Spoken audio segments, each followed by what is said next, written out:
Go away. Today's a private evening. But I have a reservation. Get inside. Park somewhere else.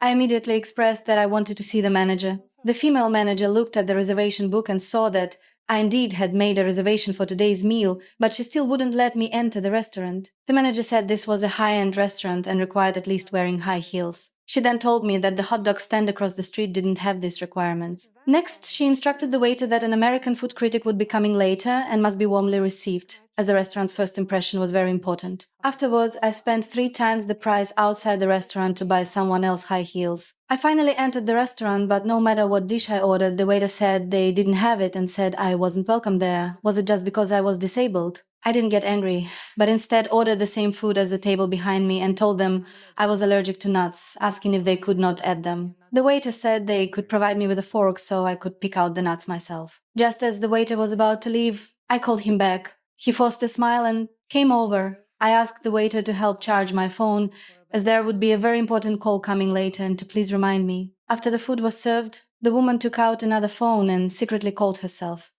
The waiter clearly saw this but didn't come to remind me. When the woman asked if there were any calls for her, he lied and said there weren't. At this time, a couple got up to dance. The man accidentally bumped into my wheelchair. Not only did he not apologize, but he blamed my pitiful expression for ruining his appetite. The restaurant manager rushed over upon hearing this and, completely disregarding my feelings, kept apologizing to the unreasonable man and moved my seat next to the restroom. However, after I had only taken a few bites, the waiter came over, asking me to pay the bill. I said I wanted to use the restroom first, but the waiter said there was no restroom for people like me. I finally couldn't take it anymore and stood up directly. What they didn't expect was that I was the food critic they had been talking about. My articles can easily determine a restaurant's fate. I disguised myself as a disabled person to see if they would be discriminated against by the restaurant. Now he already had the answer.